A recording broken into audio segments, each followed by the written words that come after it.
I'm currently sitting in an empty ballroom, but for the Earth Day Forum 2024, these seats were all filled with important stakeholders to tackle climate change.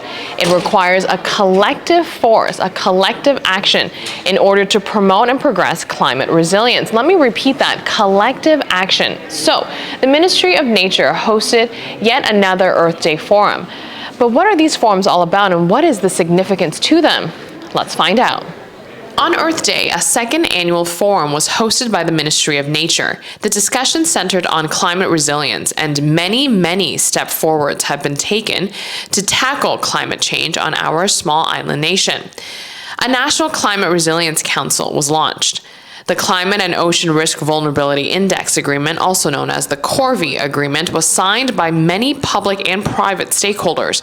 The CORVI assessment will be led by the Stimson Center, an institute from the U.S. The CORVI assessment is significant because they will provide Aruba with data points and indicators on how we should deal with climate change on the island. Additionally, a climate atlas for Aruba has also been signed. All these developments are steps forward to taking action against climate change. For me, this is highly important. For years or decades, we have been talking about this subject, but what was lacking is clear action. And today, on a national level, we brought everybody together from the government. My ministry and the Ministry of Geoffrey Weaver is also co-financing the CORVI study, together with 13 partners out of the private sector. Together, 15 partners, we are financing this study to make sure that Aruba is ready in the near future to deal with climate change. Attendees of the Earth Day Forum can see Aruba is on the right track. What I thought about the forum, it was super interesting. It's super interesting that we are going in the right direction. We are planning and we are creating a roadmap to mitigate these climate change effects and impacts. It's really important to note that these steps in the right direction cannot happen without collective action. Aruba needs partners from the private and public sector to come together on the serious topic of climate change. The CORVI assessment signed at the forum has 9 major stakeholders. Climate change affects all of us, so we need to do this together. And I think that is the message when preparing. We've been preparing together with my team almost for 2 years now to bring everybody together on a national level to deal with this.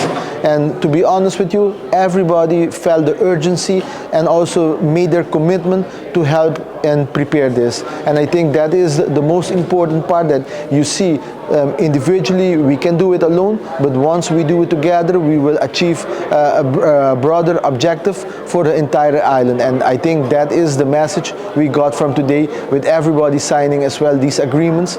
It proves that everybody is willing to work together to make sure we can achieve our common goal.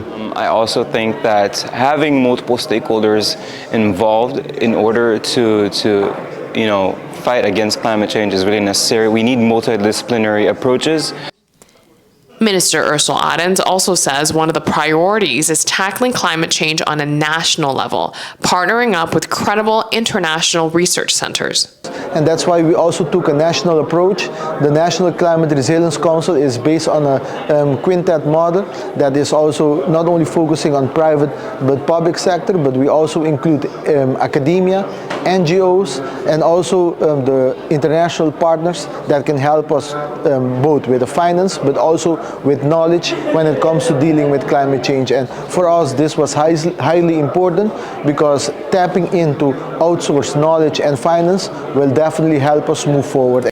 3 panels were held to dissect climate change. Knowledgeable local and international panelists provided insights to climate change and nature, which the audience were able to take away from. The Parque Arikok, basically they mentioned the thing about nature being very fluid and also knowing no boundaries. It's also the case with humans. So we should remove that human instinct of putting boundaries and understanding that nature also knows no boundaries. We need to start building with nature, or also understanding that nature is with us everywhere we go. So that really struck me, that when she gave the example of the cascabel, I was like, right, okay. It's not specifically exclusive to Parque Arikok, it's all over Aruba. So that was one thing that struck me.